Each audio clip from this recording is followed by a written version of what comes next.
بسم الله الرحمن الرحيم الحمد لله رب العالمين الرحمن الرحيم مالك يوم الدين إياك نعبد وإياك نستعين اهدنا الصراط المستقيم صراط الذين أنعمت عليهم غير المغضوب عليهم ولا الضالين إن الله وملائكته يصلون على النبي يا أيها الذين آمنوا صلوا عليه وسلموا تسليما اللهم صل على محمد وآل محمد.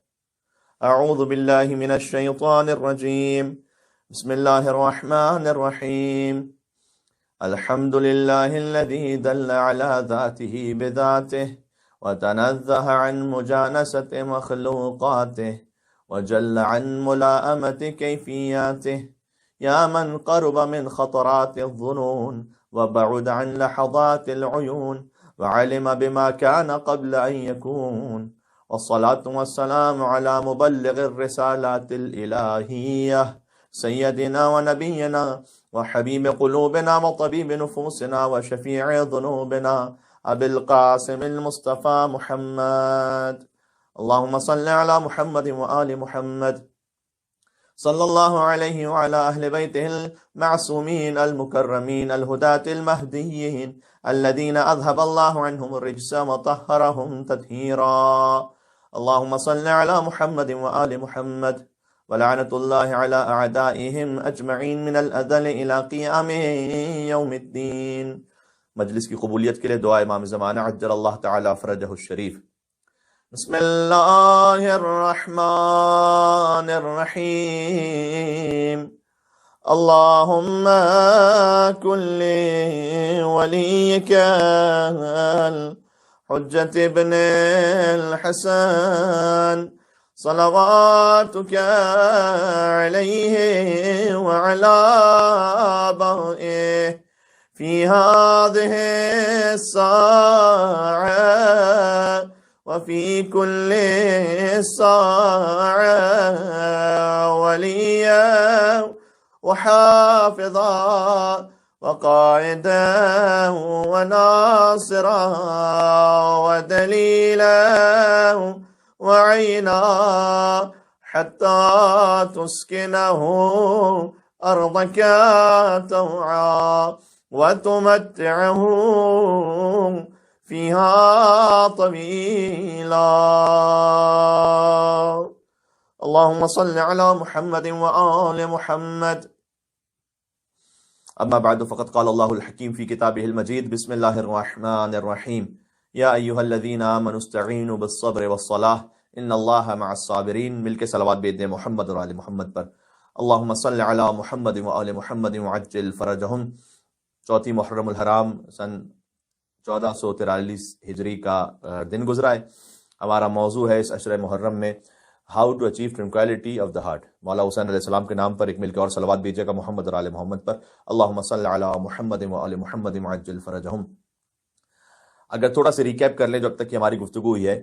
پہلی شب سورہ انعام کی آیت نمبر 17 ہم نے پڑھی تھی خطبے میں وَإِن يَمْسَسْكَ اللَّهُ بِضُرٍّ فَلَا كَاشِفَ لَهُ إِلَّا هُ، کہ اگر خدا تم تک کوئی تکلیف پہنچانا چاہے بطور امتحان فَلَا كَاشِفَ لَهُ إِلَّا هُ، تو کوئی اس کو روک نہیں سکتا سوائے اس کے.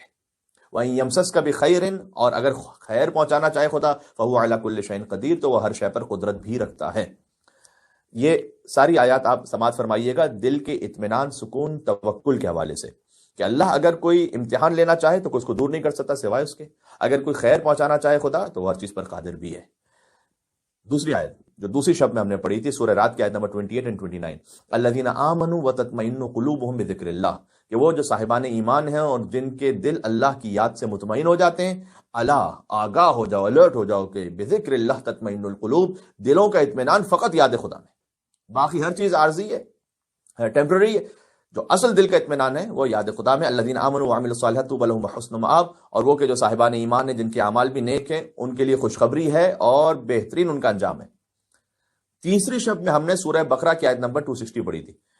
اس آیت کے حوالے سے جو سورہ رات کی ہم نے پڑھی تھی اس میں ہم نے آپ سے ایک ٹرائنگل بیان کیا تھا کہ اللہ کی رضا پر راضی رہنا، مصیبت پر صبر کرنا، نعمت پر شکر کرنا، یہ دل کا اطمینان بڑھاتا ہے. پھر ہم نے ڈونٹس بیان کیے تھے تیسری شب میں سورہ بقرہ کی آیت نمبر 260 کے ذیل میں، وَإِذْ قَالَ ابراہیم رَبِّ أَرِنِي كَيْفَ تُحْيِي الْمَوْتَى، اے پروردگار تو مجھے بتلا مردے کو کیسے زندہ کرتا ہے۔ ابراہیم علیہ السلام پوچھ رہے ہیں قَالَ أَوَلَمْ تُؤْمِنْ، اے ابراہیم کیا تم ہم پر ایمان نہیں رکھتے؟ اللہ نے جیسے یہ پوچھا تو حضرت ابراہیم نے کہا قَالَ بَلَىٰ، ایمان تو ہے، وَلَٰكِن لِيَطْمَئِنَّ قَلْبِي، میں چاہتا ہوں دل کو اطمینان بھی حاصل ہو جائے۔ قَالَ فَخُذْ أَرْبَعَةً مِّنَ الطَّيْرِ فَصُرْهُنَّ إِلَيْكَ ثُمَّ اجْعَلْ عَلَىٰ كُلِّ جَبَلٍ مِّنْهُنَّ جُزْءًا ثُمَّ ادْعُهُنَّ يَأْتِينَكَ سَعْيًا وَاعْلَمْ أَنَّ اللَّهَ عَزِيزٌ حَكِيمٌ۔ تو اے ابراہیم 4 پرندے لو، انہیں ذبح کر دو، اور وہ جو 4 پرندے جنہیں ذبح کرنے کا حکم دیا گیا، ایک تفسیر کے مطابق پیکاک ہے، پیجن ہے، چکن ہے اور کرو ہے، اور اس میں 4 جذبے ایسے ہیں جو ہمیں نیگیٹو سینس میں کہیں شیطان کے راستے پہ لے جا سکتے ہیں۔ اس کو جب ہم ذبح کر دیں گے تو ہم پہنچ جائیں گے اللہ سبحانہ و تعالیٰ کے قریب، اطمینان حاصل کر لیں گے۔ ٹھیک ہے، دل کو اطمینان ہو جائے گا جب شوف ختم ہو جائے گا دل سے۔ اس پہ بات ہو چکی ہے چونکہ، اس لیے فقط اشارہ کر رہا ہوں کہ جب دل سے شوف ختم ہو جائے گا، ہم میں وہ چیز رہے گی نہیں کہ ہمیں دوسروں کو دکھانے کے لیے کچھ کرنا ہے، تو پھر خود بخود زندگی میں سکون آ جائے گا۔ جب حرام جیسی خواہشات کی طرف نہیں جائیں گے، جب لمبی لمبی آرزوؤں کو نہیں سوچیں گے۔ جب انسان لمبی آرزویں سوچتا ہے تو اس کے بعد جب وہ پوری نہیں ہو پاتی تو ٹینشن میں مبتلا ہوتا ہے۔ تو لمبی آرزویں سوچیں ہی نہ، اس طرف جائیں ہی نہ۔ تو ان چیزوں کو جب ہم کنٹرول کر لیں گے، خود بخود اطمینان پہ پہنچ جائیں گے۔ دین ہم نے 34 شب میں آیت پڑھی تھی، کل کی شب تھی سورہ نور کی آیت نمبر 35، اللہ نور السماوات والارض مثل نورہ کمشکاۃ فیہا مصباح المصباح فی زجاجۃ الزجاجۃ کأنہا کوکب درری یوقد من شجرۃ مبارکۃ زیتونۃ لا شرقیۃ ولا غربیہ یکاد زیتها یضیء ولو لم تمسسہ نار نور علی نور یہدی اللہ لنورہ من یشاء ویضرب اللہ الامثال للناس واللہ بکل شیء علیم۔ یہ سورہ نور کی آیت نمبر 35 ہم نے کہا تھا کہ یہ بڑی تمثیلی آیت ہے، اور اس میں اللہ نے اپنے نور کا ذکر کیا ہے، اور اس نور کی مثل ایسی ہے کہ ایک طاق جہاں چراغ رکھا جاتا ہے، اس چراغ رکھنے کی جگہ پر ایک چراغ ہے اور وہ ایک فانوس میں۔ تو احادیث کی روشنی میں ہم نے عرض کیا کہ طاق سے مراد بی بی فاطمہ سلام اللہ علیہ ہے، چراغ سے مراد پہلے چراغ ان کے حسن مجتبیٰ علیہ السلام ہے، اور وہ ایک فانوس میں ہے، اور اس فانوس سے مراد، اس شینڈیلیئر سے مراد امام عالی مقام امام ابا عبداللہ الحسین علیہ السلام ہے۔ اللہم صلی علی محمد و علی محمد۔ ذکر امام حسین سے روشنی پھیل رہی ہے ہر طرف، پنجتن پاک کی، حتی عقیدہ توحید کی، عقیدہ نبوت کی اور عقیدہ ولایت کی۔ یہ 5ویں آیت 34 شب میں ہم نے بیان کیا تھا، اور 5ویں شب آج ہم بات کو تھوڑا سا اور آگے بڑھانا چاہتے ہیں۔ ہم نے اس میں کیا تھا کہ ذکر امام حسین علیہ السلام دلوں کے اطمینان کا باعث ہے، تو ہم اپنے آپ کو جوڑ کے رکھیں امام حسین علیہ السلام سے۔ جو حسین سے جڑتا چلا گیا، چاہے وہ زمین تم مطابت الارض التي فيها دفنتم، وہ زمین امام حسین علیہ السلام سے مخصوص ہو گئی، لہذا وہ زمین بھی طیب و طاہر ہو گئی۔ غلام حبشی حضرت جون، آج فقط امام حسین کا ذکر نہیں زندہ نہیں ہے، امام حسین علیہ السلام کے صدقے میں حضرت جون کا ذکر بھی زندہ ہے، حر کا ذکر بھی زندہ ہے، حتیٰ وہ جانور کے جس پر امام حسین السلام نے سواری کی تھی، وہ جانور کا ذکر بھی ذوالجناح کی شکل میں زندہ ہے۔ امام حسین علیہ السلام زندگیوں کو اطمینان بخشنے والے ہیں۔ اور آج 5ویں شب ہے، ہم نے سورہ بقرہ کی آیت نمبر 153 کی تلاوت کی ہے، جس میں ارشاد رب العزت بڑی معروف آیت ہے، یا ایھا الذین آمنوا، اے صاحبان ایمان، استعینوا بالصبر والصلاۃ، دیکھو صبر اور نماز سے مدد حاصل کرو۔ یہ اللہ کہہ رہا ہے ان اللہ مع الصابرین، یقیناً اللہ صبر کرنے والوں کے ساتھ ہے۔ دیکھیں آج ہمیں تھوڑی سی صبر پر بات کرنی ہے، اور صبر کن کن چیزوں میں ہمیں کرنا ہے، تاکہ ہماری زندگی میں جب پیشنس آ جائے گی، خود بخود ٹھہراؤ آئے گا، بہت سی چیزوں کی طرف ایکسٹرا نہیں بھاگیں گے، دل میں اطمینان رکھیں گے کہ ہو سکتا ہے کہ پہلی دفعہ میں کام نہ ہو پائے، دوسری دفعہ کے لیے ہمیں محنت کرنی ہے، تیسری دفعہ کے لیے محنت کرنی ہے، بالخصوص تربیت اولاد کے لیے، بالخصوص حرام کو چھوڑنے کے لیے۔ ٹھیک ہے، صبر کا ذکر یہاں پر نماز سے پہلے کیا اللہ نے، ٹھیک ہے نا، استعینوا بالصبر والصلاۃ، یعنی کہ استعینوا بالصلاۃ والصبر، اے ایمان والوں صبر اور نماز سے مدد حاصل کرو۔ اور لطیف بات یہ ہے کہ آیت کا اختتام اس بات پر نہیں کہ ان اللہ مع المصلین، کہ اللہ نماز پڑھنے والوں کے ساتھ ہے نا، ان اللہ مع الصابرین، سبحان اللہ۔ یعنی صبر کی کیفیت وہ ہے کہ حتیٰ اس آیت میں کم از کم اسے نماز سے زیادہ امپورٹنس دی گئی کہ دیکھو اگر تم صبر پہ پہنچ جاؤ اللہ تمہارے ساتھ ہے۔ صبر کس کس بات میں؟ حکم خدا کی بجاوری میں صبر۔ حجاب کرنا بہت سی جگہوں پر آسان نہیں، حتیٰ نماز پڑھنا بعض جگہوں پہ آسان نہیں، حتیٰ یہ کہ بعض اوقات جوائنٹ فیملی سسٹمز میں بہت سے ایسے مسائل ہوتے ہیں کہ آپ کسی واجب پر عمل کرنا چاہتے ہیں، حکم شرعی پر عمل کرنا چاہتے ہیں، آپ کے لیے بڑی مشکلات ہیں۔ اپنے مال میں سے خمس زکوٰۃ ادا کرنی ہے، اتنا آسان نہیں۔ حکم خدا کی بجاوری پر صبر کرنا۔ دوسرا ہے محرمات سے بچتے ہوئے صبر کرنا، سامنے نگاہ حرام ہے، اپنے آپ کو یعنی اس بات پر فورس کرنا کہ میں اس حرام نگاہ کی طرف نہ جاؤں، اس پر صبر کرنا۔ یہ خود صبر کی اعلیٰ ترین قسم بلکہ یہی بیان کی گئی۔ اینڈ دین ہے مصائب پر صبر کرنا، ٹھیک ہے۔ اچھا میں مثالیں دیتا ہوں آپ کو۔ ہم اور آپ میں سے کون نہیں چاہتا کہ ہمارا بچہ جو ہے وہ نمازی بنے، دیندار بنے؟ اس کے لیے ہمیں صبر و استقامت دکھانا ہوگی۔ آپ اپنی پوری ایفرٹ کر لیجئے تاکہ دل میں کسک نہ رہ جائے کہ کاش وہ بھی کر لیتا۔ باقی یہ کہ اللہ نے اسے بھی صاحب اختیار بنایا ہے، پھر اللہ تعالیٰ نے اس کے لیے جو تقدیر میں لکھا ہے، جو خود اپنی وہ تقدیر متعین کرے گا، وہ اللہ کے ساتھ اس کا حساب کتاب ہے، لیکن اپنی پوری پیشنس کے ساتھ۔ یہ میں کیوں کہہ رہا ہوں؟ قرآن میں سورہ طٰہٰ کی آیت نمبر 132 ہے، وَأْمُرْ أَهْلَكَ بِالصَّلَاةِ، کہ اپنے اہل و عیال کو نماز کا حکم دیجئے، وَاسْتَبِرْ عَلَيْهَا، اللہ نے خود اس کے بعد یہ کہا ہے کہ نماز کا حکم دے کے چھوڑنا تو وَاسْتَبِرْ عَلَيْهَا، اس پر صبر کرو۔ سبحان اللہ، نہ لا نسألک رزقا، ہم تم سے کچھ اور مانگ نہیں رہے، ہم صبر مانگ رہے ہیں تجھ سے۔ یہ اللہ سبحانہ وتعالیٰ نے کہا نحن نرزقک، بلکہ ہم تمہیں رزق عطا کرنے والے ہیں، والعاقبۃ للتقوی، یاد رکھو جو اینڈ ہے وہ تقوی جو رکھنے والا ہے اس کا بہتر اختتام ہے۔ تقوی اسی کے پاس ہوگا کہ جو امام المتقین کا ماننے والا ہو، آخری اینڈ اس کا اچھا ہے جس کے پاس تقوی ہے، یعنی خوف خدا ہے۔ وَأْمُرْ أَهْلَكَ بِالصَّلَاةِ، سورہ طٰہٰ نمبر 132، کہ حکم دو اپنے اہل و عیال کو نماز کا، وَاسْتَبِرْ عَلَيْهَا، لیکن صبر بھی دکھاؤ۔ آگے کاشف الغطا، بہت greatest, one of the greatest in Shia history, کہتے ہیں 40 سال تک مکروہ نہیں کیا کبھی انہوں نے، 40 سال تک۔ تو نجف اشرف میں مقیم تھے، تو چاہتے تھے کہ ان کا بیٹا نماز شب پڑھے۔ دیکھیں اب وہ تو خیر چونکہ خود ایک طرح سے مرجع تقلید تھے اور ایک عارف تھے، تو ان کے لیے یہ مشکل نہیں تھی کہ میرا بیٹا فجر کی نماز پڑھے گا نہیں، ان کے لیے مشکل یہ تھی ان کے دل میں کہ میرا بیٹا نماز شب پڑھے گا ہی نہیں۔ تو وہ خود جاتے تھے حرم امیر المومنین علی بن ابی طالب علیہ السلام میں نماز پڑھنے کے لیے شب کی۔ تو بیٹا جو ہے وہ سو رہا تھا، تو ایک دن اسے اٹھایا۔ اب نجف کی سردی بھی آپ جانتے ہیں کہ کتنی سخت ہوتی ہے، تو ایک دن اسے اٹھایا، کہا چلو میرے ساتھ آج نماز شب کے لیے۔ وہ ظاہر ہے کہ جوان بیٹا، نیند کا غلبہ ہوتا ہے، کہا کہ بابا میں فجر پڑھ لوں گا، اب یہاں پر آپ جائیں۔ تو کہا بیٹا ایک شب میرے ساتھ چلو، میں تمہارا باپ ہوں، کیا اتنا بھی حق نہیں رکھتا میں کہ ایک شب کم سے کم تو میرے ساتھ چلو، ایک شب فقط؟ اچھا بابا ٹھیک ہے، آپ کا جو حکم ہو۔ تو ایک شب کے لیے منا کر اپنے بیٹے کو اٹھایا اور لے کر چلے، اور حرم امیر المومنین کی طرف جا رہے ہیں، تو راستے میں بہت سارے فقیر آدمی بیٹھے ہوتے ہیں، اس وقت اور زیادہ بیٹھے ہوتے تھے۔ تو اب تربیت، فقط نماز پڑھا دینا کافی نہیں، بچے کو تربیت کے پروسیس سے اگر آپ گزار دیں تو وہ خود بخود انشاءاللہ اس راستے پہ چل نکلے گا، اس کے ذہن کو کلیئر کر دیں۔ تو آگے کاشف الغطا نے بیٹے سے پوچھا کہ بیٹا یہ بتلاؤ کہ یہ سارے فقیر یہاں کیوں بیٹھے ہوئے؟ تو کہا بابا ظاہر سی بات ہے کہ یہاں پر امید پہ بیٹھے ہوئے ہیں کہ کوئی آتے جاتے انہیں کچھ دے دے گا۔ تو کہا اچھا بیٹا یہ بتاؤ کہ کیا انہیں یقین ہے کہ کچھ نہ کچھ مل جائے گا؟ کہہ رہے بابا یقین تو صرف تو کوئی نہیں کہہ سکتا، ہو سکتا ہے کہ کسی دن کشکول خالی چلا جائے، کسی دن کچھ مل جائے، بہت کم ملے، زیادہ ملے، کچھ نہیں پتا۔ تو آگے کاشف الغطا نے اپنے بیٹے سے کہا کہ یہ اپنی نیند کو قربان کر کے اس ٹھنڈی رات میں یہاں پر موجود ہیں، یقین پر نہیں، فقط ایک امید پر کہ شاید کچھ مل جائے گا۔ ملے گا کیا؟ دنیا کا کچھ ملے گا۔ تم اپنی نیند کو اس یقین پر قربان نہیں کر سکتے کہ یقین ہے مجھے کہ اگر میں نماز شب کے لیے اٹھوں گا تو اللہ سبحانہ وتعالی مجھے اجر عطا فرمائے گا، اگر میں فجر کے لیے اٹھوں گا تو اللہ جزا عطا فرمائے گا۔ وہ فقیر اپنی نیند قربان کر دیتا ہے فقط شک پر۔ کیا تم اس یقین کی خاطر اپنی نیند سے نہیں اٹھ سکتے کہ مجھے یقین ہے کہ اللہ سبحانہ وتعالی نے وعدہ کیا ہوا ہے؟ بس ایک مرتبہ ایسے نصیحت کی، کہنے والے کی زبان پر بھی اثر ہوتا ہے، دل پر اثر ہو گیا، پابند ہو گیا نماز شب کا۔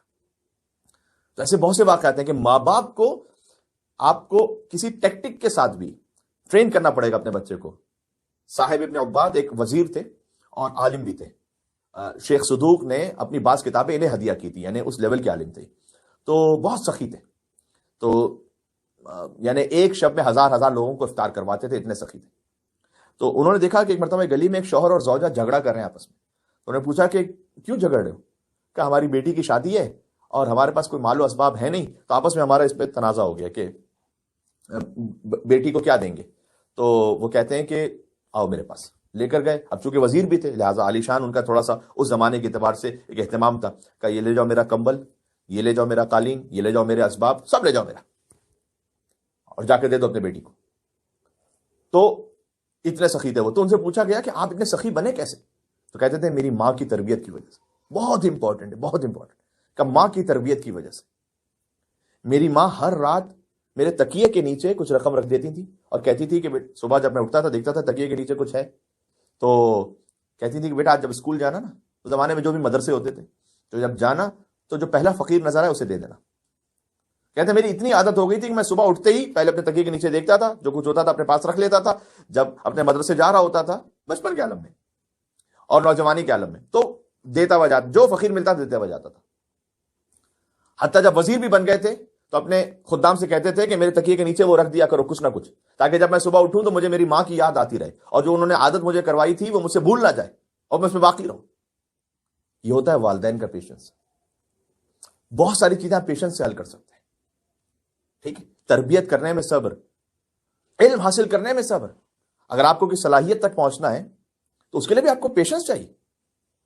دنیا میں کوئی انسان کسی بھی مقام تک پہنچا ہے وہ دفتر نہیں پہنچ گیا. بہت اچھا کبھی کبھار جو ہے نا پکچرز میں جو سٹوری آتی ہیں تو اس میں ایک دفعہ میں نے دیکھا ایک پکچر میں کہ ایک انسان ہے کہ جو کسی جگہ پر کرتب دکھا رہا ہے، وہ جو نہیں بالز کو وہ تھرو کرتے ہیں، تو اس کی لکھا ہوا تھا کہ کیسے اس جگہ پر پہنچا. تو وہ بالز کو اس کی ایک تصویر بنی ہوئی ہے کہ جس میں وہ جو بالز کو تھرو کر رہا ہے ساری نیچے گری ہوئی. پھر اس کے بعد ایک اور تھوڑی بعد کی تصویر بنی ہوئی کہ بال کو تھرو کر رہا ہے کچھ نیچے گری ہوئی ہے. پھر اوپر جب اسٹیج پر وہ پہنچا ہے تو اب وہ جو بال کو تھرو کر رہا ہے تو سارا اس کے کنٹرول میں ہے. تو کسی آپ صلاحیت کو حاصل کرنا چاہتے ہیں، علم حاصل کرنا چاہتے ہیں، صبر کرنا پڑے. حتیٰ وہ علم جو آپ کو اللہ کے راستے تک پہنچا اس میں بھی صبر کرنا پڑے. امام جعفر صادق علیہ السلام فرماتے ہیں کہ اگر موسیٰ علیہ السلام صبر کر لیتے تھوڑا سا اور تو حضرت خضر سے مزید حاصل کر لیتے. سبحان اللہ، واقعہ آپ کے ذہن میں آ گیا ہے نا. تو امام صادق علیہ السلام کہتے ہیں کہ حضرت موسیٰ علیہ السلام صبر کرتے تو خضر سے مزید حاصل کرتے. بہت خوبصورت ہے، سورہ کہف کی آیات ہے نا. قال لہ موسیٰ، حضرت موسیٰ علیہ السلام نے حضرت خضر سے کہا، هل اتبعک علی ان تعلمنی مما علمت رشدا، کیا آپ مجھے کچھ ایسی باتیں سکھائیں گے، سورہ کہف کی آیت نمبر 66 ہے، کیا آپ مجھے کچھ ایسی باتیں سکھائیں گے کہ جس سے مجھے کچھ رشد ملے.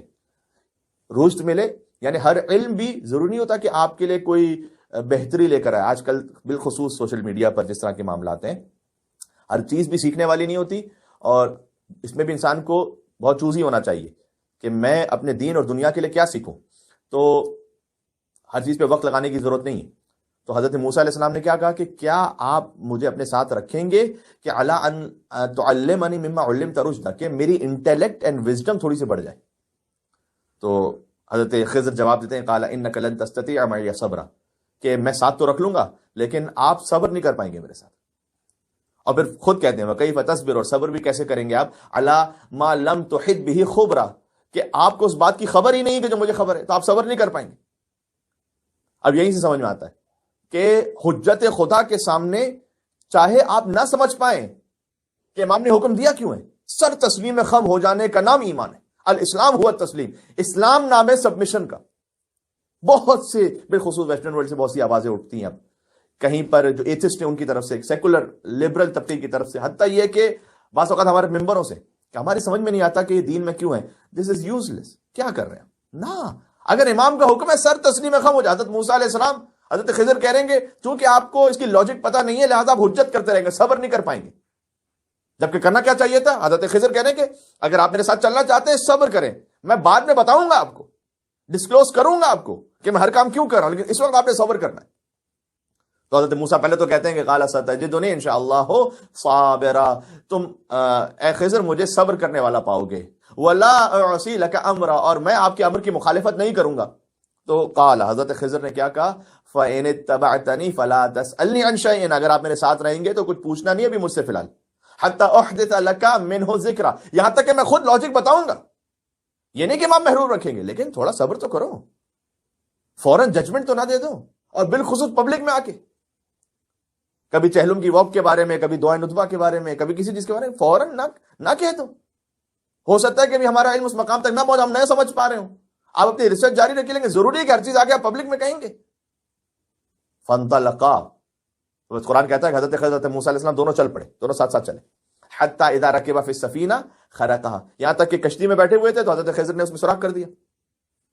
وقال، حضرت موسیٰ علیہ السلام کہتے ہیں کہ معذرت یہ وا نہیں ہے، قال، حضرت موسیٰ علیہ السلام کہتے ہیں کہ اخرقتہا لتغرق اہلہا، آپ نے اس کشتی میں سوراخ کر دیا ہے کہ کشتی والے ڈوب جائیں. یہ کیوں کیا آپ نے سوراخ؟ ظاہر ہے کہ اب جو بھی انسان کسی دیکھے گا کہ کشتی میں کوئی سوراخ کرے تو روکیں گے تو صحیح، لیکن حجت پر اتنا یقین ہونا چاہیے کہ اگر بظاہر کوئی ایسا کام بھی ہو رہا ہے کہ جو بالکل ڈبو دینے والا ہے، نہیں، اطمینان رکھو اس لیے کہ وہ خدا سے متصل ہے، کچھ نہ کچھ بہتری ہے اس میں. لقد جئت شیئا امرا، وہ کہتے ہیں کہ یہ تو بہت ہی عجیب ایک بات کی آپ نے کہ سمجھ نہیں آ رہا کہ آپ نے کیوں کشتی میں سوراخ کیا. تو حضرت خضر کہتے ہیں کہ قال الم اقل انک لن تستطيع معي صبرا، کیا میں نے آپ سے یہ نہیں کہا تھا کہ آپ میرے ساتھ صبر نہیں کر پائیں گے؟ قال لا تؤاخذنی بما نسیت. حضرت موسیٰ کہتے ہیں کہ اچھا میں بھول گیا تھا، میرا مؤاخذہ نہ کیجیے. ولا ترهقنی من امری عسرا، اور مجھے اس وقت چھوڑ دیجیے کہ یعنی اس کو معاف کر دیجیے، مشکل وقت میں مجھے اپنے آپ سے جدا نہ کیجیے آپ. فانطلقا، تو بس اب پھر دونوں آگے مزید چل پڑے. اب وہ کشتی میں سوراخ کیا ہے تو حضرت موسیٰ اعتراض کر رہے ہیں، خضر کہہ رہے ہیں میں نے آپ سے کہا تھا کہ آپ صبر کریں گے. حتی اذا لقیا غلاما، یہاں تک کہ پھر دونوں کی ملاقات ایک جوان سے ہوئی. فقتلہ، تو حضرت خضر نے اسے قتل کر دیا. قال قتلت نفسا زکیۃ بغیر نفس، حضرت موسیٰ علیہ السلام کہتے ہیں کہ آپ نے ایک محترم نفس کو بغیر جرم کے مار دیا ہے. لقد جئت شیئا نکرا، یہ تو آپ نے بہت ہی برا کام کیا، قتل ناحق. سبحان اللہ. اب حضرت خضر جانتے ہیں نا اس کی حجت کو اور اس کی مصلحت کو. بات واضح ہو رہی ہے، کربلا کا موقع ہے، ذرا سمجھیے گا اس بات کو. حجت کے ہاتھ میں اگر تلوار بھی ہے نا تو وہ مصلحت ہے، اور اس کے بالکل کنٹرری کسی گمراہ شخص کی زبان پر نعرہ تکبیر بھی ہے نا تو بچ کے رہنا، اس میں فتنے کا امکان ہے. بس پورا دین ہم نے سمیٹ دیا اس میں. حجت کے ہاتھ میں اگر تلوار بھی ہے سبمٹ ہو جانا، کوئی نہ کوئی بہتری ہے اس تلوار چلانے میں. کسی گمراہ شخص کی زبان پر لا الہ الا اللہ کا کلمہ بھی ہے، الرٹ رہنا. لفظ بدل کے کہہ دوں، علی کے ہاتھ میں ذوالفقار بھی ہے تو نعمت الہی ہے، اس لیے کہ وہ زمین پر کرپشن ختم کرنے کے لیے، فساد فیلرز ختم کرنے کے لیے. علی کے دشمن کی زبان پر نعرہ تکبیر بھی ہے تو دھوکہ نہ کھائیے گا. ہو سکتا ہے اس نعرہ تکبیر ہی کی آڑ میں وہ آپ کو قرآن سے اور اہل بیت سے دور کرنا چاہے، قرآن کو نیزوں پر بلند کرے اور علی ابن ابی طالب سے دور کرنا چاہے. لہذا الرٹ رہنا. جی، اللہ سے کرے دور تو تعلیم بھی فتنہ. تعلیم وہ کام کیے جو اللہ سے قریب کرے، اللہ سے کرے دور تو تعلیم بھی فتنہ. اقرأ بسم ربک، پڑھو اپنے رب کے نام سے. مجھ سے بعض جوان پوچھتے ہیں کہ مولانا صاحب کیا کریں، کس فیلڈ میں اسکوپ ہے؟ تو میرے خیال میں شاید اس وقت آئی ٹی سیکیورٹی بہت اچھی فیلڈ جا رہی ہے، جتنا ہم نے دیکھا ہے. چونکہ سارا بزنس آن لائن تقریباً ہو رہا ہے تو اس میں آئی ٹی کی جو سیکیورٹی ہے اس کو زیادہ سے زیادہ انہینس کیا جا رہا ہے. تو لیکن ہم اکنامکس پڑھیں، ہم مثلا ٹریڈی بن جائیں، ہم ڈاکٹر بن جائیں، میڈیکل سائنس میں جائیں، بزنس کریں. میں کہتا ہوں جو بھی کریں، جو کرنا آپ نے کیجئے، جو آپ میں اپنی صلاحیت آپ دیکھتے ہیں اور جو اپرچونٹی آپ دیکھتے ہیں. اقرا بسم ربک، پڑھو. کیا پڑھو اب یہاں پر نہیں، اقرا مطلق ہے، جو مفید چیزیں پڑھیں. بسم ربک، پڑھیں رب کے نام سے. یا اللہ، پڑھیں اس رب کے نام سے جس نے آپ کو خلق کیا. ایجوکیشن مجھے ملحد نہ بنا دے، ایجوکیشن مجھے متعبد بنا دے اللہ کا. اور اسی سورہ اقرا کی جو آخری آیت ہے، میں پڑھوں گا نہیں، اس پہ سجدہ واجب ہو جائے گا پڑھنے والوں اور سننے والوں پر. تو سجدہ کرو اور رب سے قریب ہو جاؤ. عربی نہیں پڑھتا، فقط ترجمہ پڑھو.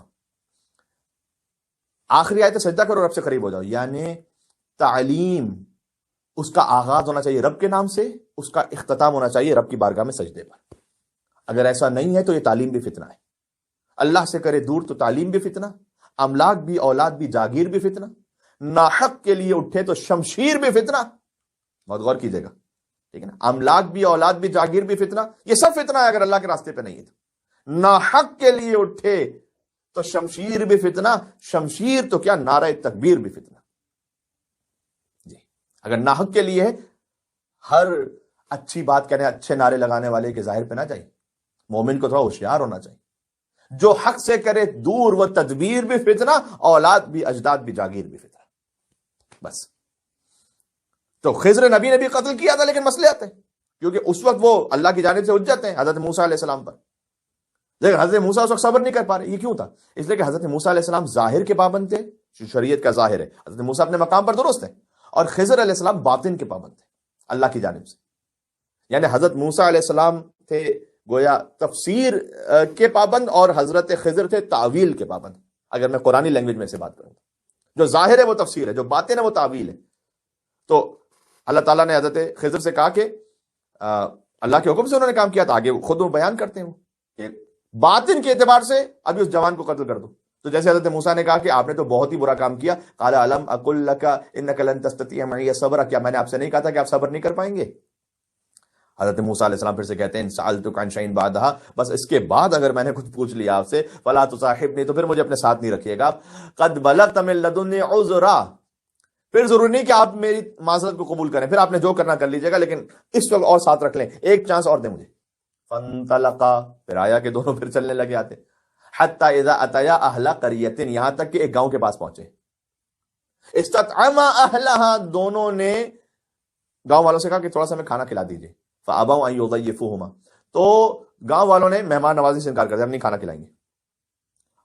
اچھا، آپ کسی سے کہیے کہ بھائی میں آپ کا مہمان ہوں، تھوڑا سا کھانا کھلا دیجیے، تو کہے بغیر ہی لوگ کھلا دیتے ہیں، تو جب کہا بھی تب بھی انکار کر دیا۔ لیکن حضرت خضر نے دیکھا کہ ایک دیوار ہے کہ جو ٹوٹنے والی ہے، فوجد فیہا جدارا، ایک دیوار ہے وہ بھی ٹوٹنے والی ہے، یرید ان ینقض، کہ وہ جو دیوار ہے وہ گرنے والی ہے۔ فاقام، حضرت خضر نے اس کی مرمت کے لیے اس کو کر کے سیدھا کر دیا کہ گرے نہ دیوار، اس کو ٹھیک کر دیا۔ تو حضرت موسیٰ علیہ السلام کہتے ہیں کہ لو شئت لاتخذت علیہ اجرا، آپ اگر چاہتے تو ایک اجرت لے سکتے تھے، انہوں نے تو کھانا بھی نہیں کھلایا، تو آپ نے دیوار بنائی تو کم سے کم اجرت تو لے لیتے۔ بس حضرت خضر نے کہا قال ھذا فراق بینی و بینک، یہ میرے اور آپ کے درمیان علیحدگی کا وقت ہے، انبئک بتاویل ما لم تستطع علیہ صبرا، اب میں تعویل بتاتا ہوں، یعنی باطن بتاتا ہوں، ہر چیز کا باطن ہمارے سامنے نہیں ہوتا۔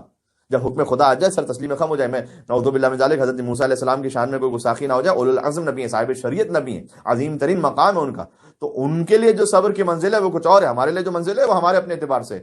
اب جو کچھ قرآن میں واقعہ موجود ہے، اس لیے میں گزارش کر رہا ہوں کہ حضرت خضر نے کہا اب میں تعبیل بتاتا ہوں کہ ہر کام کو میں نے کیوں کیا تھا۔ اما السفینہ، وہ جو کشتی تھی، فکانت للمساکین، وہ تو کچھ غریب لوگوں کی تھی، یعملون فی البحر، وہ دریاؤں میں کشتی چلا کر اپنا گزر بسر کرتے تھے، فاردت ان اعیبھا، یہ بھی بڑا غور کیجیے گا، تین کام ہوئے نا، کشتی میں سوراخ کرنا، جوان کو قتل کرنا اور دیوار کو بنانا، تینوں کو جب ایکسپلین کیا ہے الگ الگ الفاظ میں، یہ قرآن کی فصاحت و بلاغت ہے۔ حضرت خضر کہتے ہیں فاردت ان اعیبھا، میں نے چاہا، یہاں پر سنگولر ہے، میں نے چاہا کہ کشتی کو عیبدار بنا دوں، وَكَانَ وَرَاءَهُمْ مَلِكٌ، چونکہ ان کے پیچھے ایک ظالم بادشاہ آ رہا تھا، يَأْخُذُ كُلَّ سَفِينَةٍ غَصْبًا، اور وہ تمام کشتیوں کو غصب کرتا جا رہا تھا، تو میں نے اس میں سوراخ کر دیا کہ جب اس کشتی کو دیکھے گا چھوڑ دے گا، اس لیے کہ عیب والی کشتی ہے، بعد میں خود کشتی والے مرمت کر لیں گے، ان کی کشتی بچ جائے گی۔ کبھی کبھار اللہ کچھ عیب اس لیے بھی پیدا کر دیتا ہے کہ بڑے نقصان سے بچا لیں، بہت غور کیجیے گا، کبھی چھوٹا نقصان اس لیے ہوتا ہے کہ بڑی مصیبت سے بچ جائیں۔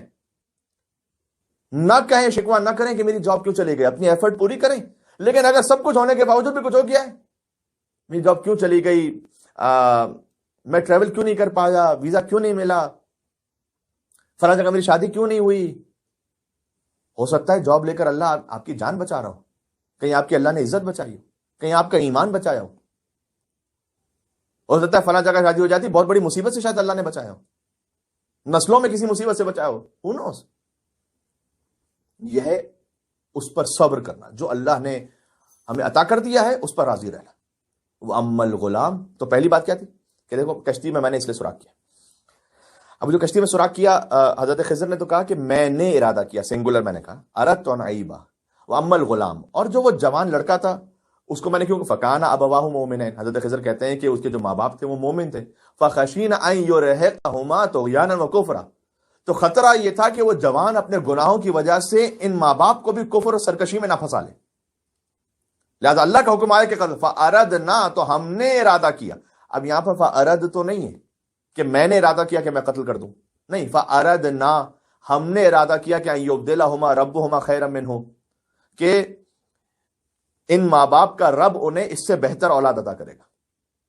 میں نے کہا نا حضرت خضر باطن کے تھے پابند، تو چونکہ باطن میں اب آگے جا کر یہ ہونے والا تھا، ہمیں یہ حق نہیں ہے کہ کسی کے فیوچر میں کچھ ہونے والا ہے تو اس پر ابھی سے فیصلہ کر لیں، بلکہ حضرت خضر علیہ السلام چونکہ تعویل کے پابند ہیں، لہذا اللہ کی جانب سے حکم آیا کہ نہیں، ابھی اسے قتل کریں، بعد میں ایک اور بچہ اللہ ہم عطا کر دیں گے، اس لیے کہ اس وقت اگر یہ آگے رہا زندہ تو یہ اپنے ماں باپ کو بھی گمراہ کرے گا، سرکشی پہ لے کے جائے گا۔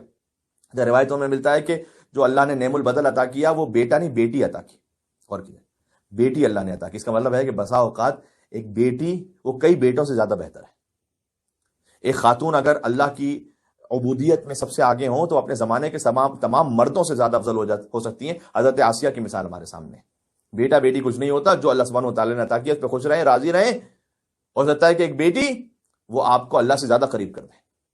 زکاتن و اقرب رحمہ، وہ اولاد ہم عطا کریں گے جو پاک تینت بھی ہوگی اور محبت بھی اپنے ماں باپ سے زیادہ کرتی ہوگی، تو یہاں کا ہم نے ارادہ کیا۔ وہ عمل جدار، اور جو دیوار کی بات ہے فکان لغلامین یتیمین فی المدینہ، وہ دو یتیم بچوں کی دیوار تھی کہ جو شہر میں رہتے تھے. وکان تحتہ کنز لہما، اور اس دیوار کے نیچے خزانہ تھا. وکان ابوہما صالحا، ان کا باپ بھی بہت نیک آدمی تھا. فاراد ربک، اب یہاں پر یہ نہیں کہ میں نے ارادہ کیا یا ہم نے ارادہ کیا، فاراد ربک، رب نے ارادہ کیا کہ یبلغ اشدہما، کہ وہ جوانی تک پہنچ جائیں.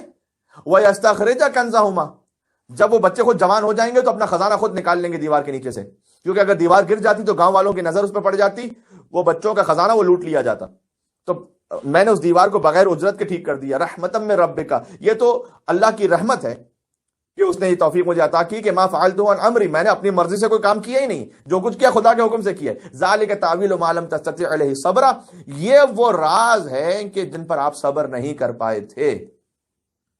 عزیزوں میں ایک بات کہنا چاہتا ہوں. ایک روایت ملتی ہے کہ حضرت خضر حضرت موسیٰ جب گزر رہے تھے نا کشتی سے، وہی کشتی والا واقعہ، تو اس میں حضرت خضر زیادہ بڑے عالم ہے نا تعویل کے حضرت موسیٰ کے مقابلے میں، قرآن سے ثابت ہے یہ. تو ایک پرندہ آیا اور اس پرندے نے سمندر سے ایک پانی لیا. جب وہ پینے لگا تو پانی اس کا چونچ میں کتنا پانی آیا ہوگا. جب وہ اڑ گیا تو وحی پروردگار آئی حضرت خضر علیہ السلام پر کہ اے خضر یہ یاد رکھیے گا کہ آپ استاد موسیٰ ضرور ہیں، لیکن آخری زمانے میں ایک نبی آئیں گے جن کا نام ہے مصطفیٰ، محمد مصطفیٰ صلی اللہ علیہ وآلہ وسلم، اور ان کے ایک وصی ہوں گے جن کا نام ہے مرتضیٰ. سبحان اللہ. کہ اے خضر آپ کا علم اس پرندے کی چونچ میں آ جانے والے پانی کی طرح ہے، اور مصطفیٰ کے وصی علی مرتضیٰ کا علم اس سمندر میں رہ جانے والے پانی کی طرح ہوگا. سبحان اللہ. مل کے صلوات بھیجتے ہیں محمد اور آل محمد پر. اللہم صلی علی محمد وآل محمد وعجل فرجہ. تو ہمیں اپنے مولا کے سامنے کتنا خاضع و خاشع ہونا چاہیے، جن کا علم اس پرندے کی چونچ میں آنے والے پانی کے قطرے کے برابر تھا. اللہ نے کہا ان کے سامنے خاضع رہی. حضرت موسیٰ علیہ السلام سے کہا ہم تو اس علی کے پیروکار ہیں کہ جن کا علم سمندر کے برابر ہے. تو میرے دل میں بے چینی کیوں ہے؟ کیوں مولا کے راستے پر اپنے آپ کو چلنے کے لیے آمادہ نہیں کر پاتا؟ آخر میں خیر وہیں پر ہے. اس راستے تک چلنے کے لیے تھوڑا سا صبر ہے بس. اچھا یہ بھی گزارش کر دوں کہ حضرت خضر نے کہا کہ میں نے ارادہ کیا کہ میں کشتی کو عیبدار بناؤں، پھر کہا کہ ہم نے ارادہ کیا کہ ہم ایک بہتر اولاد عطا کریں گے اس لڑکے کے قتل کے بدلے میں، اور پھر تیسری مرتبہ کہا کہ رب نے ارادہ کیا. سبحان اللہ. کہ یہ جوانی تک پہنچ جائیں پھر اس خزانے کو حاصل کر لیں. یہاں پر علماء تفسیر نے یہ لکھا ہے کہ میں نے ارادہ کیا اس لیے کہا حضرت خضر نے کہ اگرچہ کہ ہر کام اللہ ہی کے حکم سے کر رہے تھے، لیکن فَأَرَدْتُ أَنْ أَعِيبَهَا، اس میں کہا میں نے ارادہ کیا میں کشتی میں عیب پیدا کروں. تو عیب کی نسبت اپنی طرف دی، اللہ کی طرف نہیں دی. میں نے ارادہ کیا کہ میں عیب دار بنا دوں کشتی کو. ٹھیک ہے، تو کہا میں نے ارادہ کیا. اس طریقے سے جب ایک جوان کو قتل کیا کہ اللہ ایک دوسری بہتر اولاد عطا کرے گا، تو کہا ہم نے ارادہ کیا. قتل کرنے کی نسبت اپنی طرف دی، جو اللہ بہتر عطا کرے گا اس کی نسبت اللہ کی طرف دی، تو ہم نے ارادہ کیا. سبحان اللہ. تاکہ پرولل ہو جائے. اور پھر کہا اراد ربک، کہ فقط رب نے ارادہ کیا، اس لیے کہ وہاں خیر ہی خیر ہے، وہاں دیوار کو تعمیر کیا، خزانے کو بچا لیا تاکہ وہ بچے جب جوان ہو جائیں انہیں خزانہ مل جائے. تو یہاں پر بظاہر بھی کوئی عیب والا کام نہیں تھا، لہٰذا اپنے آپ کا ذکر ہی نہیں کیا. سبحان اللہ.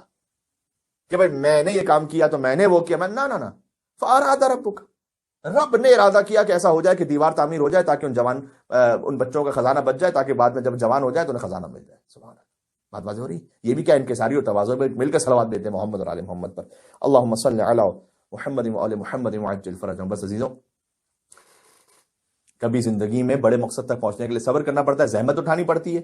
سورہ بقرہ کی آیت نمبر 153 ہم نے پڑھی تھی سرنامہ کلام میں. بات ختم کرنے لگا ہوں یہیں سے انشاءاللہ، یعنی یا ایھا الذین آمنوا استعینوا بالصبر والصلاۃ ان اللہ مع الصابرین. یہیں سے انشاءاللہ کل بھی بات کو تھوڑا سا آگے بڑھائیں گے.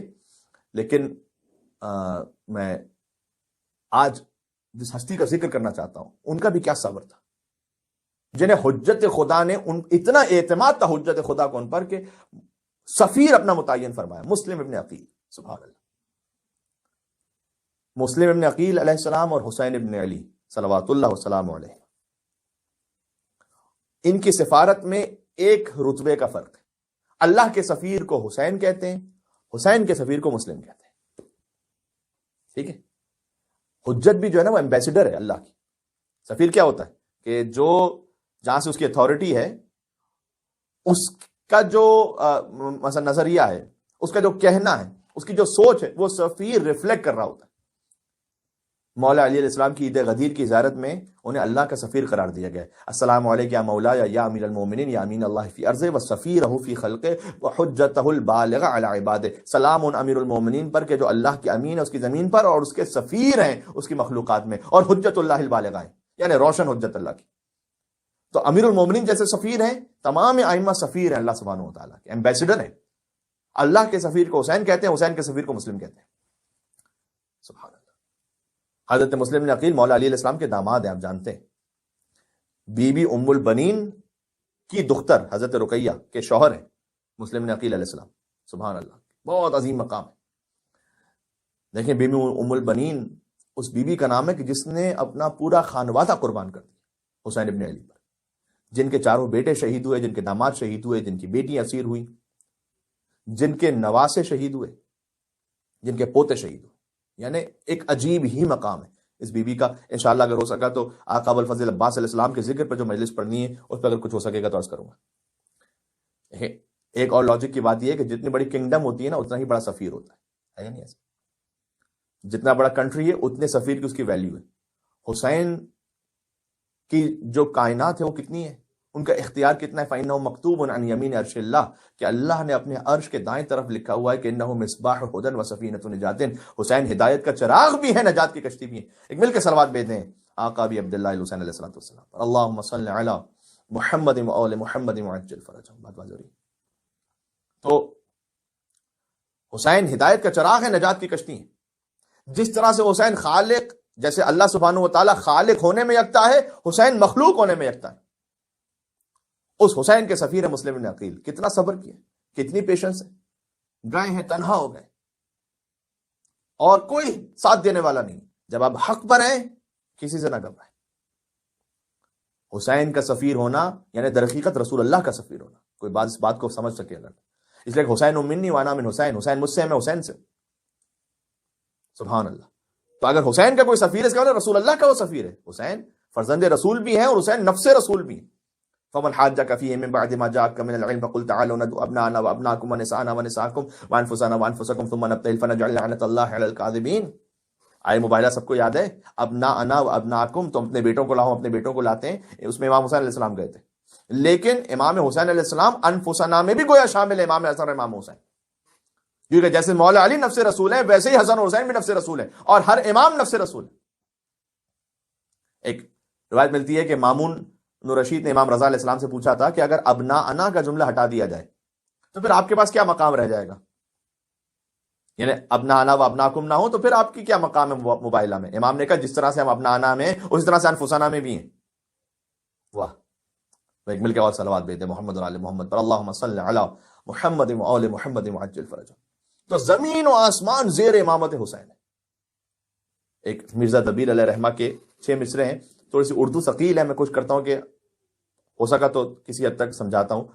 کہ نقاش, نقش, کاتب و خط, بانی و بنا, ہر مصرے میں 6 چیزوں کا ذکر کیا کہ جہاں جہاں تک امام حسین علیہ السلام کا ملک اور اقتدار ہے.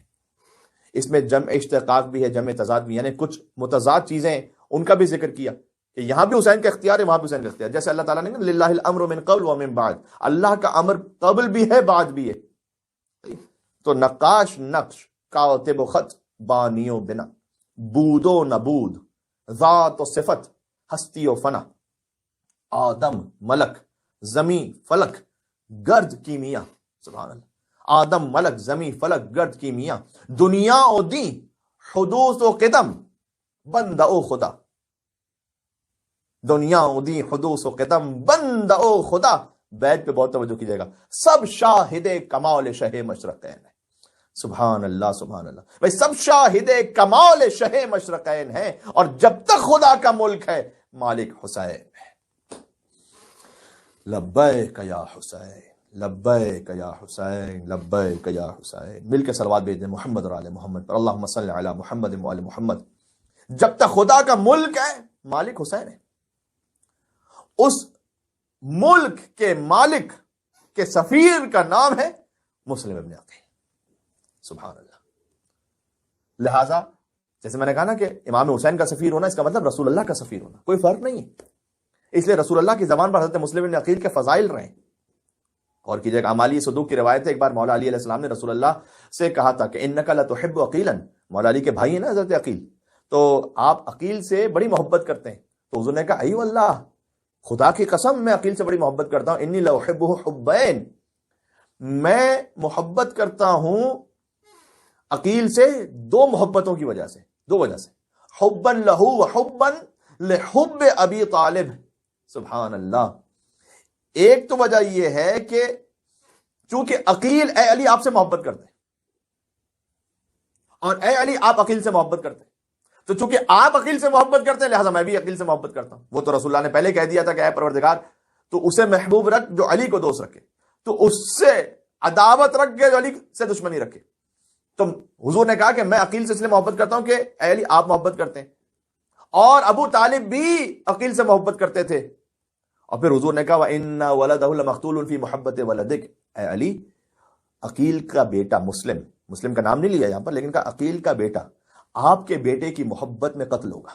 یہ رسول اللہ کہہ رہے ہیں، امالی میں روایت موجود ہے شیخ صدوق، فَتَدْمَعْ عَلَيْهِ عُيُونُ الْمُؤْمِنِينَ، تو مومنین روئیں گے، گریا کریں گے. سبحان اللہ. مسلم ابن عقیل پر یعنی عقیل کے بیٹے پر مومنین روئیں گے. وَتُصَلِّ عَلَيْهِ الْمَلَائِكَةُ الْمُقَرَّبُونَ، اور ملائکہ مقربین ان پر درود و سلام بھیجیں گے. ثم بکا رسول اللہ حتی جرت دموع علی صدر، اس کے بعد رسول اللہ نے اتنا گریہ کیا، کن پر؟ عقیل کے فرزند پر اتنا گریہ کیا کہ جرت دموع علی صدر، کہ رسول اللہ کے آنسو بہتے بہتے ان کے سینے مبارک تک آنے لگے، سینے تک آنسو بہ رہے تھے.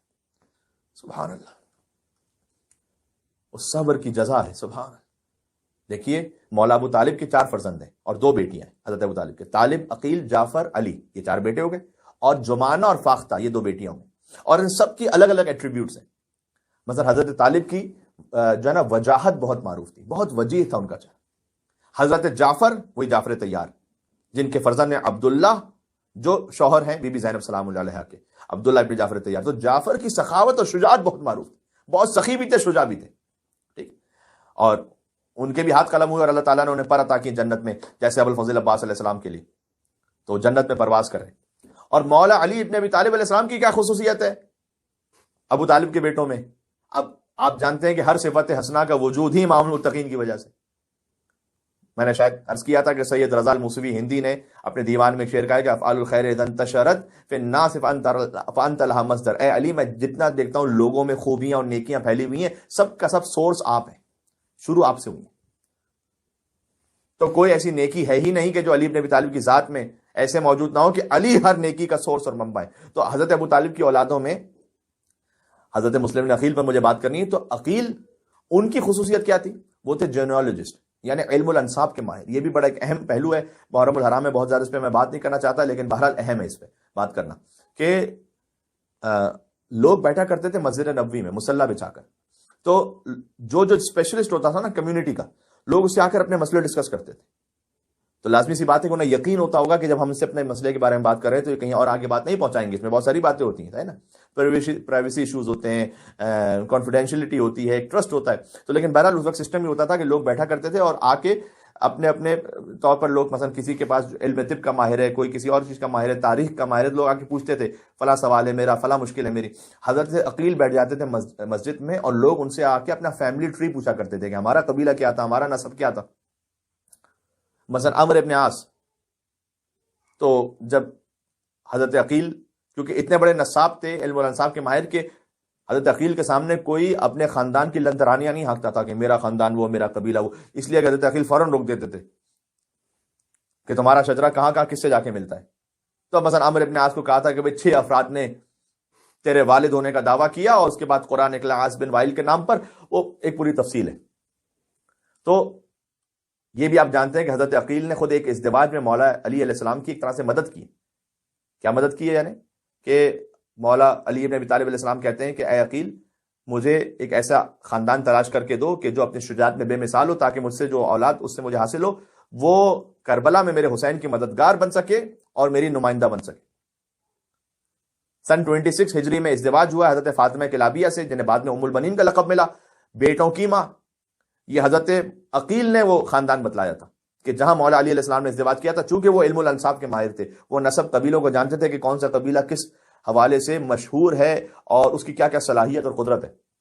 بہرحال مولا علی علیہ السلام نے بھی عقیل پر شاید حجت تمام کرنے کے لیے بات کہی ہو، اس لیے کہ عقیل کتنے ہی بڑے علم الانصاب کے ماہر ہوں، لیکن قرآن میں جو آیت ہے کہ کل شیء احصیناہ فی امام مبین، ہم نے ہر شے کا علم امام مبین میں رکھا ہے، وہ عقیل کے لیے نہیں، مولا علی بن ابی طالب کے لیے نازل ہوئی ہے. تو علی بن ابی طالب سے بڑھ کے تو کوئی خاندان کو پہچاننے والا کوئی نہیں ہے. لیکن مولا علی علیہ السلام نے حضرت عقیل کے ذہن میں یہ بات ڈالی تھی، شاید وجہ یہ ہو کہ اے عقیل، میں جب اپنی ایک اولاد کو تیار کر رہا ہوں اس عظیم الشان معرکے کے لیے، تو کہیں ایسا نہ ہو کہ تم پیچھے رہ جانا. سبحان اللہ، بہت بہت اہم ہے. لہٰذا حضرت ابو الفضل عباس علیہ السلام کا سن لکھا ہوا کربلا میں 32 ایئرز کربلا معلہ میں، اور مسلم ابن عقیل کا جو سن ہے وہ 28 ایئرز. یعنی ابو الفضل عباس علیہ السلام کی ولادت کے 4 سال بعد مسلم ابن عقیل کی ولادت ہوئی. تو عقیل نے بھی گویا اس تصور کے ساتھ کہ جب میرے بھائی علی ابن ابی طالب اپنے ایک فرزند کو چاہتے ہیں کربلا میں کہ جو ایسا شجاع ہو کہ جو حسین کا مددگار ہو، تو میں بھی کیوں نہ اپنا ایک فرزند تیار کروں. لہٰذا علی نے عباس کو تیار کیا، عقیل نے مسلم کو تیار کیا. بات واضح ہو رہی ہے. لہجہ علی ابن ابی طالب میں بات کرتے تھے، یعنی حتیٰ مسلم ابن عقیل علیہ السلام کے لیے لکھا ہوا ہے کہ وہ پردے کے پیچھے سے بات کرتے تھے تو لوگوں کو پتہ نہیں چلتا تھا کہ کون بات کر رہا، لگتا تھا ہو بہو علی ابن ابی طالب بات کر رہے. علی اکبر لہجے میں رسول اللہ کی شبیہ ہیں، مسلم ابن عقیل لہجے میں علی ابن ابی طالب کی شبیہ ہیں. اللہ ہر فراست حسین ابن علی کہ شبیہ علی کو کوفہ روانہ کیا اور شبیہ رسول کو اپنے ساتھ کربلا لے کر گئے. شبیہ علی کی ضرورت ہے کوفہ میں، اس لیے کہ مولا کی حکومت کوفہ میں رہی ہے، اور شبیہ رسول کی ضرورت ہے کربلا معلہ میں، اس لیے کہ وہاں حجت تمام کرنی. ایک ایک قدم کے پیچھے واقع ایسی مصلحت ہے، وقت بھی ختم ہو جاتا ہے کہ زیادہ بات ہو سکے. لیکن بہرحال جنگ صفین میں مولا علی علیہ السلام نے میسرہ کا سردار جن ہستیوں کو بنایا تھا ان میں مسلم ابن عقیل شامل ہیں، امام حسن، امام حسین، محمد ابن ابی بکر اور مسلم ابن عقیل. آپ دیکھیں نا کس ردیف میں حضرت مسلم ابن عقیل کا نام آ رہا ہے. تو بس عزیزوں، یہ سب کچھ ہونے کے بعد بھی جتنے فضائل زیادہ، جن کے رتبے ہیں سوا، ان کو سوا مشکل ہے. یاد رکھیں، آپ مولا کی راہ میں آگے بڑھیں گے بے چین نہ ہو جائیے گا کہ یہ تو اتنی مشکلیں آ گئی، یہاں دست و پا کٹیں گے، یہاں جان پر بنے گی. یہ محبت علی ہے، کوئی دل لگی نہیں. سبحان اللہ. اب ایک مل کے صلوات بھیج دیں، نام حیدر کرار علی ابن ابی طالب علیہ السلام. بات ہو رہی ہے. اللہم صلی علی محمد وعلی محمد وعجل فرج. 18,000 یا 22,000 یا 40,000 افراد نے بیعت کی تھی مسلم ابن عقیل کے ہاتھ پر. لیکن یاد رکھیے گا یہ شعوری بیعت نہیں تھی. اگر شعوری بیعت ہوتی تو فقط لقلقہ لسانی کی حد تک نہ ہوتی. جیسے بعض لوگ کلمہ تو پڑھ لیتے ہیں زبان سے، وہ شعور سے کلمہ نہیں پڑھتے، پھر آ کر اعتراض کرتے ہیں چونکہ انہوں نے خود شعور سے کلمہ نہیں پڑھا ہوتا تو آ کے اعتراض کرتے ہیں کہ ابو طالب نے کلمہ کیوں نہیں پڑھا تھا. تو بیعت ہو تو شعور کے ساتھ ہو. امام وقت کی بیعت بہت سے تھے اس وقت، لیکن مسلم ابن عقیل کے ہاتھ میں بیعت بھی کر رہے ہیں، وقت پڑا ساتھ نہیں دیا کسی نے. ہانی ابن عروہ کے گھر مہمان رہے، لیکن مسلم ابن عقیل کہتے ہیں کہ میں برداشت نہیں کر پاؤں گا کہ میری وجہ سے میرے میزبان کو گرفتار کر لیا جائے، لہٰذا ہانی ابن عروہ کے گھر کو چھوڑا. ہانی ابن عروہ خود عظیم الشان ہستی ہیں، وقت نہیں کی تفصیل میں جاؤں، قبیلہ مزہج کے سردار ہیں، اور قبیلہ مزہج ہی وہ قبیلہ جس کی ایک شاخ سے مالک بن اشتر کا قبیلہ ہے. اور مسلم کو مہمان رکھنے کے جرم میں خود ہانی ابن عروہ کو بھی شہادت ہوئی تھی. بس منزل مصائب سے پہلے ایک جملہ کرنا چاہتا ہوں کہ سفیر حسین مولا مسلم ابن عقیل کو جب گرفتار کیا گیا تو دربار ابن زیاد میں اس لعین نے چیخ کر پوچھا، کیا مسلم تم نے دیکھا کیا ہے حسین ابن علی میں کہ اتنا کچھ قربانی دے رہے حسین کے لیے؟ ایک سوال تو آتا ہے نا دل میں کہ میں اپنے مولا کے لیے، یعنی ہم اپنے مولا کے لیے ماشاءاللہ سب کچھ قربان کرنے کو تیار ہیں، لیکن ہمیں اس عظمت کو تو سمجھ میں آئے ہم کہ تم حسین کی خاطر اتنی قربانی دینے کو تیار ہو، کیوں؟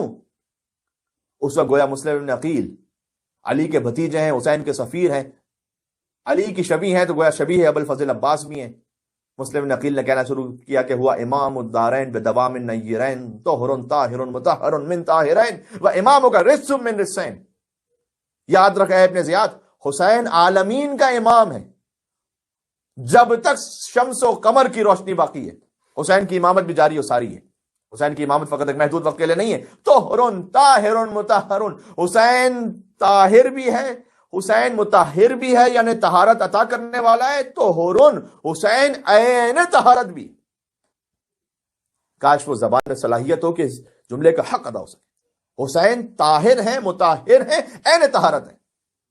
اور اے تخت حکومت کے نشے میں چور بدبخت انسان، جو تیرا اماموں کا رس من رسین، تیرا امام وہ رچ بھی ہے اور 2 رسوں سے پیدا ہوا ہے. یا اللہ، یہ شجاعت تھی. بس یہی تو وہ شجاعت تھی کہ جن کے لیے مولا سید سجاد علیہ السلام سے پوچھا گیا کہ مولا جب مسلم دربار میں آئے تھے تو ظالم کی آنکھوں میں آنکھیں ڈال کر بات کر رہے تھے، پورے وجود و استقامت سے بات کر رہے تھے اور کمر سیدھی تھی، لیکن جب آپ دربار میں پہنچے مولا مسلم کتنے ہی شجاع کیوں نہ ہو، لیکن آپ تو حجت خدا امام وقت ہیں، آپ سے زیادہ شجاع نہیں ہو سکتے۔ جب آپ دربار میں آئے تو کمر جھکی بھی تھی مولا، نظریں نیچے تھیں، ہاتھوں میں ہتھکڑیاں، پیروں میں بھی۔ مولا نے کہا کہ سوال کرنے والے تو نے ایک بار پھر سجاد کے کلیجے کو زخمی کر دیا۔ یا اللہ، کہا تو نے یہ تو دیکھ لیا کہ جب مسلم آئے تھے تو ظالم کی آنکھوں میں آنکھیں ڈال کر سینہ تان کر بات کر رہے تھے، اور جب میں آیا تو میری نظریں جھکی تھیں، لیکن تو نے وجہ نہ جانی۔ وجہ یہ تھی کہ مسلم جب آئے تھے تو تنہا آئے تھے، لیکن جب میں دربار میں پہنچا تو میرے ساتھ علی و فاطمہ کی بیٹیاں تھیں۔ وہ مرد اپنی نگاہوں کو کیسے بلند کرے کہ جس کی مائیں بہنیں بے مخنا و چادر کوفہ اور شام کے بازاروں میں پھرائی جا رہی۔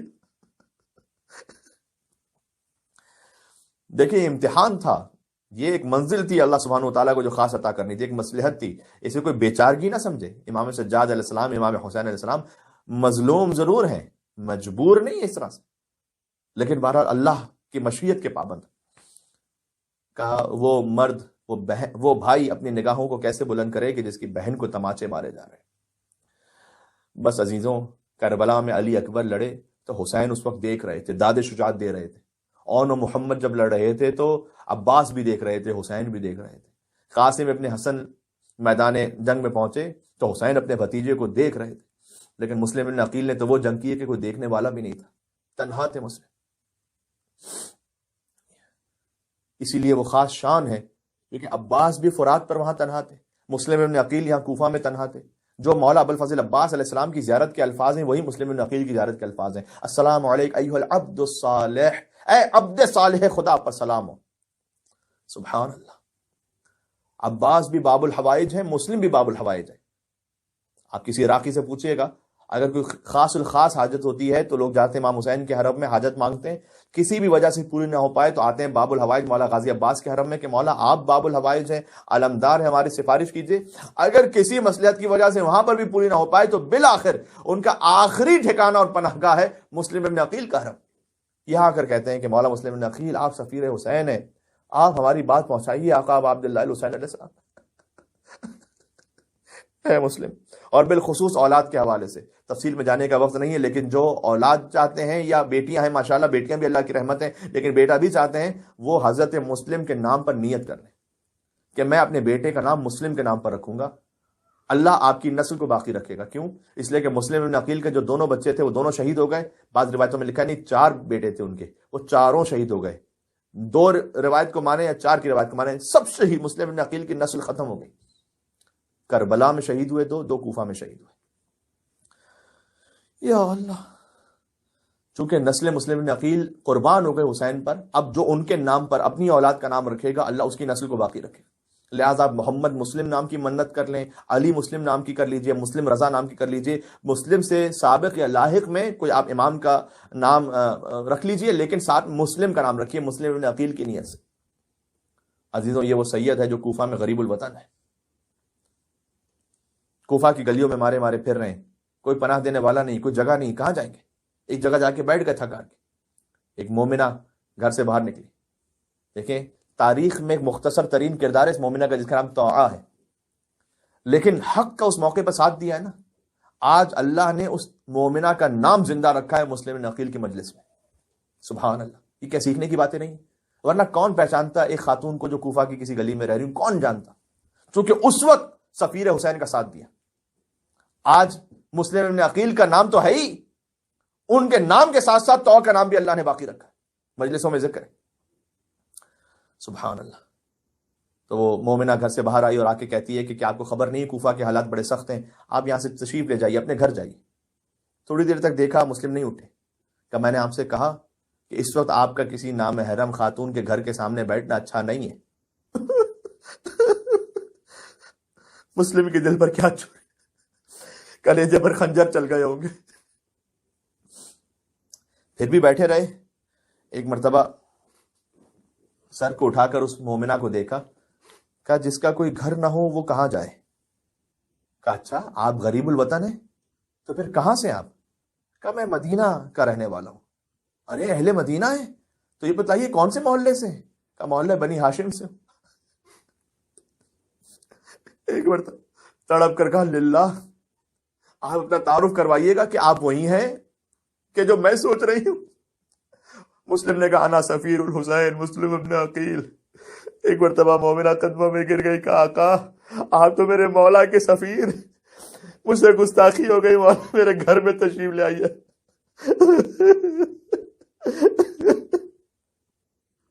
گھر میں لے کر گئی مسلم ابن عقیل علیہ السلام کو، اور مسلم نے ساری رات عبادت میں گزاری۔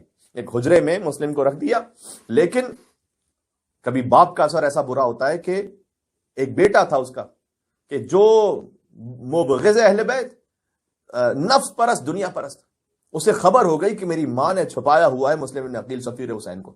جا کر اطلاع دی اپنے زیاد کو، تو فوجیں آنا شروع ہوئی صبح کے وقت۔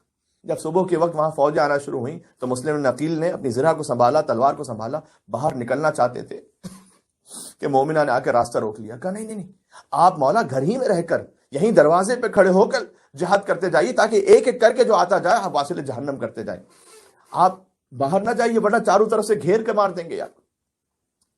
اس وقت مسلم نے کہا کہ گھر میں رہ کر اگر میں لڑتا رہا تو مجھے ڈر ہے کہ اے مومنہ تیری چادر محفوظ نہیں رہے۔ اور مسلم کی غیرت یہ برداشت نہیں کر سکتی کہ اس کے سامنے کسی مومنہ کی چادر چھین لی جائے۔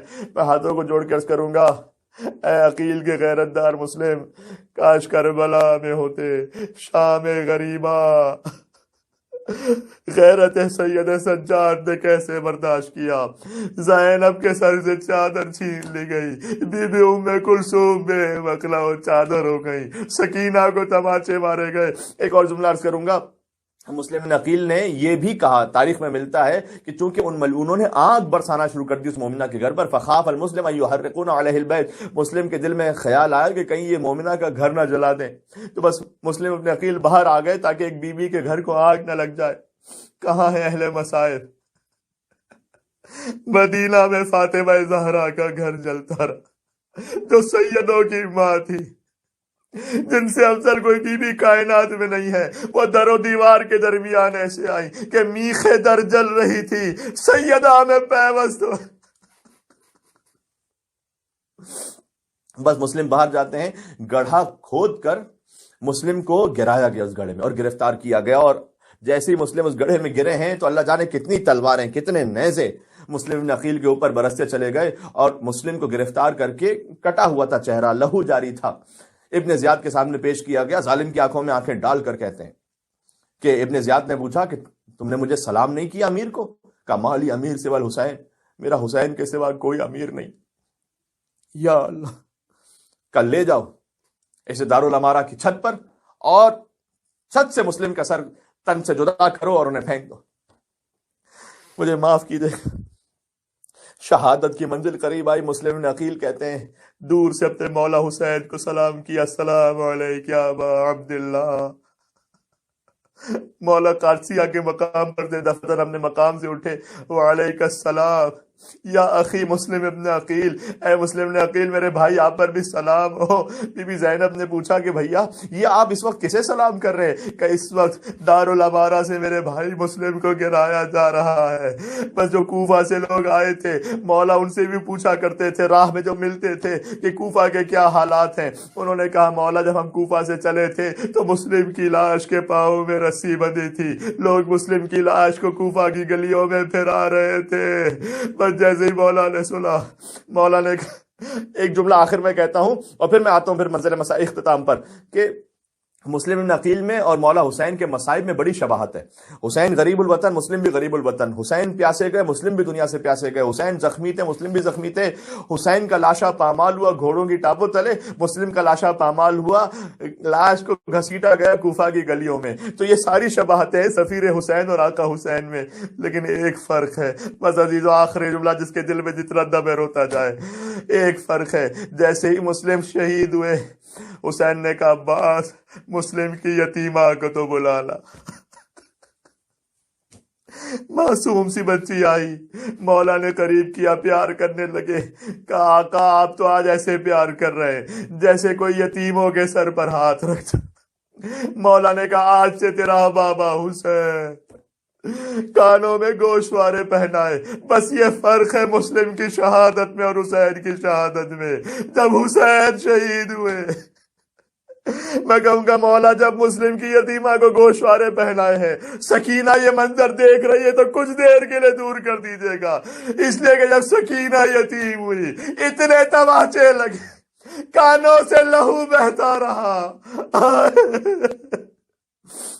گوشوارے چھین لیے گئے۔ بس مسلم کی جو زوجہ تھی وہ حضرت امام حسین السلام کے کاروان میں تھیں۔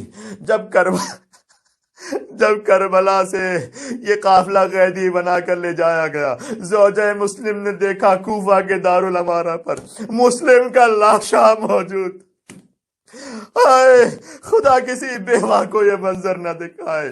تڑپ کے کہا آقا بس ایک بات میں پوچھنا چاہتی ہوں، 2 بچے جو آپ نے میرے ساتھ دیے تھے وہ میں نے کربلا میں حسین پر قربان کر دیے، 2 بچے آپ کے ساتھ بھی تو تھے، طفلان مسلم محمد و ابراہیم، میں خبر چاہتی ہوں میرے بچے کا ہے۔ آقا آپ شہید ہو، ماں کو خبر دیجیے گا میرے معصوم بچے کا۔ میرے ساتھ ساتھ ان مصروں کو پڑھتے جائیے گا ثواب کی نیت سے۔ کی زوجہ مسلم نے یہ فغا، فقط چند مصرے ثواب کے لیے۔ ہے میرے دونوں لال کہاں، احوال کرو کچھ ان کا بیان، ہے میرے دونوں لال کہاں، تھے ساتھ جو میرے 2 دلبر، وہ فدیہ کیے میں نے حق پر، جو ساتھ تمہارے تھے ہیں کہاں۔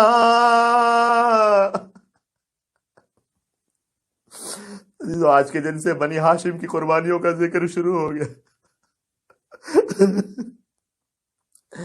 اے میرے دونوں لال کہاں، آخری بند، بس اتنا بتا دیجے والی، دنیا تو نہیں ان سے خالی، کیا مل گئی ان کو جائے امان، اے میرے دونوں لال کہاں۔ السلام علی الحسین وعلی علی بن الحسین وعلی اولاد الحسین وعلی اصحاب الحسین۔